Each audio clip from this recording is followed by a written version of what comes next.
Premier flash info de ce mardi sur RTI 1. Bonjour et bienvenue à tous.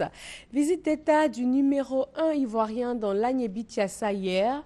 Le président Alassane Ouattara a tenu un meeting à Agboville, chef-lieu de région. Il a échangé avec les populations, échange de dons et surtout transmission de doléances pour le développement de la région. Le chef de l'État a promis de tenir compte de ces doléances.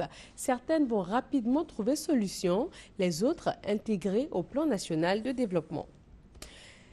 Les populations, les cadres et les élus n'ont pas voulu manquer cette visite inédite du chef de l'État dans l'Agnébitiassa. Quelques réactions au micro de nos reporters.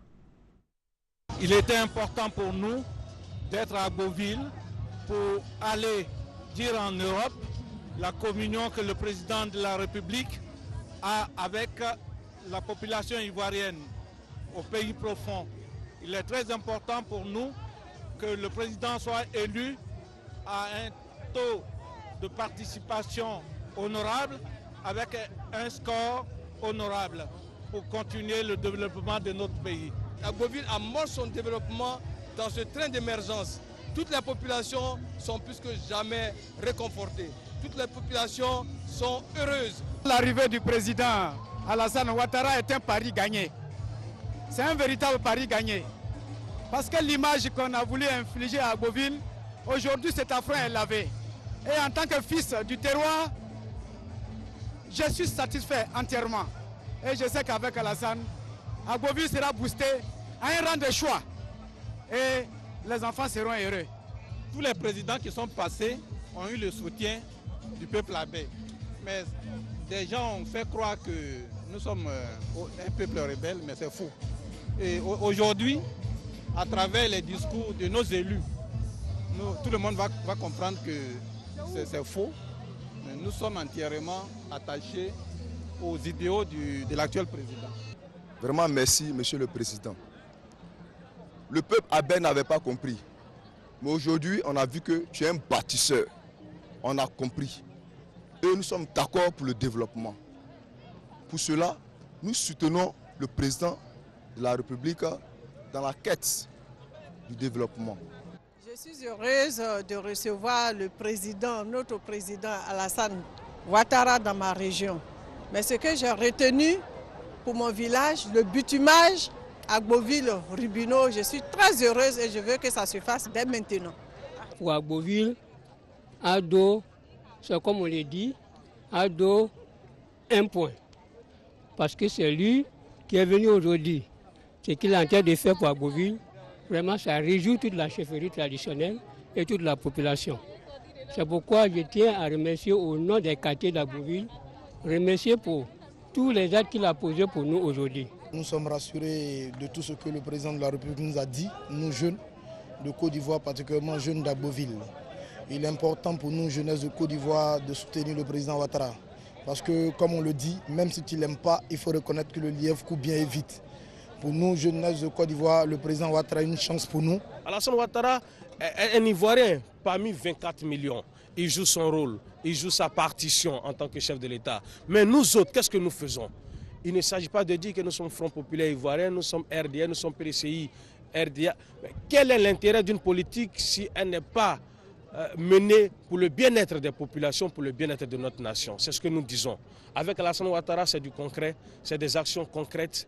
Ce sont de grands travaux déjà réalisés, en cours de réalisation, et nous disons qu'il faut accompagner le processus. Je ne l'ai jamais vu vis-à-vis comme ça.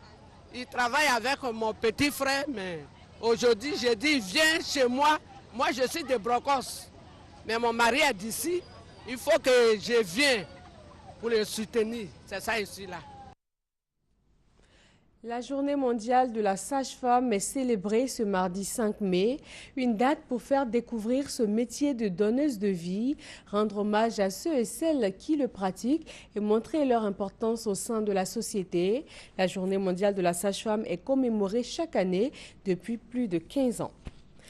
Professeurs et élèves ont repris le chemin de l'école depuis hier lundi. Cette reprise des cours fait suite à la levée des mots d'ordre de grève des syndicats d'enseignants.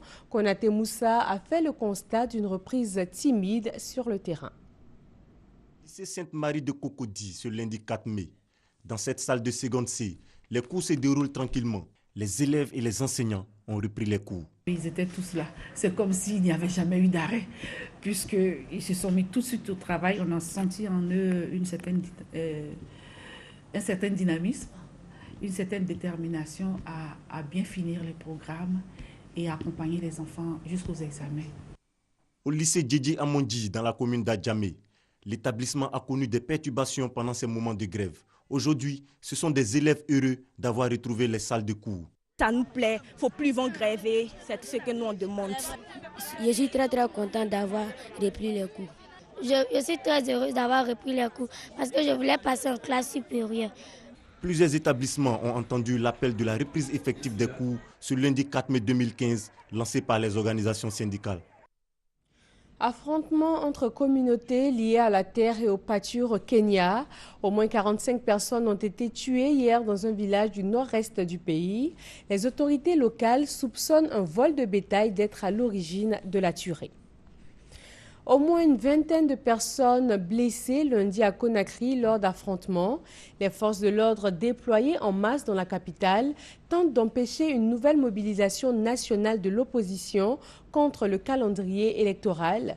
Le gouvernement du président Alpha Condé a annoncé un bilan de 29 arrestations, 10 gendarmes et 2 policiers blessés, outre 2 civils dans des accidents de la circulation.